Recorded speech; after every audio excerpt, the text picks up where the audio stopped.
नमस्कार, आप देख रहे हैं A to Z crime news और मैं हूं आपके साथ विशाल शर्मा। गोरखपुर शहर में 8-10 लोगों का ठगों का एक दल काफी दिनों से सक्रिय है, जो भोले भाले लोगों को चिन्हित करके साजिश के तहत अपने माया जाल में फंसाकर उसकी जमीन और मकान शातिर तरीके से लूटकर उसे आत्महत्या के लिए विवश कर देते हैं। जिला प्रशासन और पुलिस प्रशासन ऐसे मामलों में चाहकर भी पीड़ित व्यक्ति की मदद नहीं कर पाते हैं। एक ताजा मामला ब्रजनंदन गुप्ता निवासी हजारीपुर निकट अलीनगर चौक गोरखपुर का सामने आया है। अपने बारे में बताइए, क्या समस्याएं हैं आपकी? मैं ब्रजनंदन गुप्ता हजारीपुर अलीनगर चौक का निवासी हूँ। मेरे पहचान के रेहान जायसवाल, दिलीप तिवारी, हर्ष गुप्ता, अशोक शर्मा, सीतानंद, राम नरेश मौर्य, विश्वजीत श्रीवास्तव, दीपक विंध्याचल मेरे पहचान के हैं। मेरी पुश्तैदी ज़मीन जंगल कौड़िया कालेसर रोड बाईपास पर है।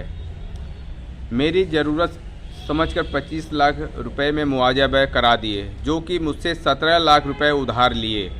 सब लोग मिलकर ज़मीन छुड़ा दिया जाएगा। जब मांगने पर तरह तरह की धमकियां दे रहे हैं। ज़मीन छुड़ाना आवश्यक है। इधर देखिए, अब आप क्या करने वाले हैं? अब मैं अवसाद और तनाव में हूँ। कोई भी किसी प्रकार का मदद नहीं कर रहा है। मेरे बच्चे बाहर में पढ़ते हैं। ये लोग मुझसे बच्चों का पता पूछते हैं।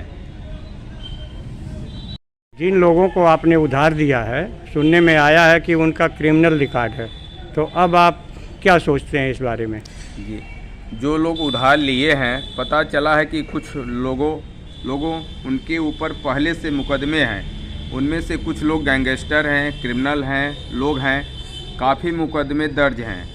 हमको कुछ समझते नहीं, इसलिए मुकदमे में ये लोग फंसाने की धमकी दे रहे हैं। आपने पुलिस में कंप्लेन किया? जी हाँ, कंप्लेन किया। एडीजी, डीआईजी, मुख्यमंत्री पोर्टर, एसपी नगर कोतवाली जनता दरबार में प्रार्थना पत्र दिया। सुनवाई नहीं हुई। ब्रजनंदन गुप्ता की 60 डेसिमल कीमती जमीन कोड़िया से कालेसर वाले हाईवे पर है, जिसकी मौजूदा कीमत करीब 1.5 करोड़ रुपए है।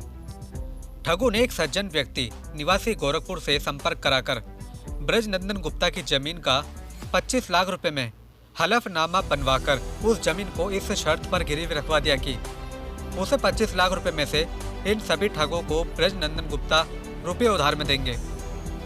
25 लाख रुपए मिलने के बाद ठगों द्वारा जमकर उधार लेने के नाम पर इन रुपयों का बंदरबाट करके ब्रजनंदन गुप्ता के साथ छल कपट और धोखाधड़ी किया गया और उधारी के रुपये ब्रजनंदन गुप्ता को वापस नहीं करने से वे फिर से गरीबी और भुखमरी के साए में आ गए हैं। उधार लेने वाले ठगों का मास्टरमाइंड रेहान जायसवाल, संत कबीरनगर, दिलीप तिवारी, मोतीराम अड्डा, सच्चिदानंद व हर्ष गुप्ता मोतीपुर, राम नरेश मौर्य जो कि रेलवे ब्रिज वर्कशॉप गोरखपुर में रेलवे कर्मचारी हैं और इस पर अभी आधा दर्जन मामले अदालत में लंबित हैं। इस पर जहर खुरानी और गैंगस्टर एक्ट भी कार्रवाई हो चुकी है, फिर भी यह सेवारत रेल कर्मचारी है। विश्वजीत श्रीवास्तव और दीपक श्रीवास्तव, अशोक शर्मा, विंध्याचल कुशवाहा, रायगंज कुशवाहा टोला गोरखपुर निवासियों ने गोलबंद होकर साजिश के तहत फर्जी हलफनामा बनवाकर ब्रजनंदन गुप्ता को विश्वास में लेकर और फर्जी बैंकर्स चेक देकर अपने झांसे में लिया और एग्रीमेंट करके रुपये उधार लिए और हड़प लिए गए। सभी बैंक चेक बाउंस हो गए हैं, जो कि एक और साजिश है, जिससे कि चेक बाउंस में ब्रजनंदन गुप्ता द्वारा उन पर मुकदमा हो और लंबी अदालती कार्रवाई में ब्रजनंदन गुप्ता फंसे रहें और ठगों के ऊपर कोई पुलिस कार्रवाई ना हो सके। उधार वापस मांगने पर ठगों के द्वारा ब्रजनंदन गुप्ता को अलग अलग मोबाइल नंबर से अब धमकी देने का सिलसिला भी शुरू हो चुका है, जिससे जान माल का खतरा अब ब्रजनंदन गुप्ता को भारी टेंशन और उलझन में डाल दिया है। धमकी दी जा रही है कि पैसा मांगने पर फर्जी मुकदमे में ब्रजनंदन गुप्ता को फंसा दिया जाएगा। यह भी पता चला है कि इन ठगों का आपराधिक रिकॉर्ड काफी पुराना है। इन जालसाजों का जहर खुरानी गैंग से भी घनिष्ठ संबंध है।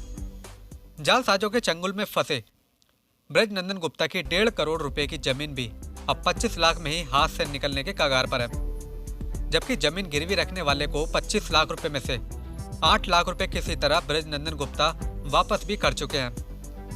ब्रजनंदन गुप्ता ने मामले को गोरखपुर में पुलिस अधिकारियों जैसे ADG zone Gorakhpur, DIG range Gorakhpur, वरिष्ठ पुलिस अधीक्षक गोरखपुर, के अलावा मुख्यमंत्री जन सुनवाई पोर्टल पर शिकायत करके थक हार चुका है। लेकिन कहीं से कोई सुनवाई इसलिए नहीं हो पा रही है क्योंकि ठगों का यह गैंग प्रॉपर्टी डीलिंग, जहर खुरानी, ब्लैकमेलिंग के अलावा राजनीतिक लोगों से भी साठगांठ है। इस मामले में ब्रजनंदन गुप्ता को जिला प्रशासन और पुलिस प्रशासन से अभी तक कोई मदद नहीं मिल सकी है और न ही कहीं कोई सुनवाई हो पाई है। इसलिए ठगों के हौसले बुलंद है और पीड़ित व्यक्ति परिवार सहित इस जालसाज से काफी हद तक दुखी हैं। गोरखपुर से नेहा राय की खास रिपोर्ट।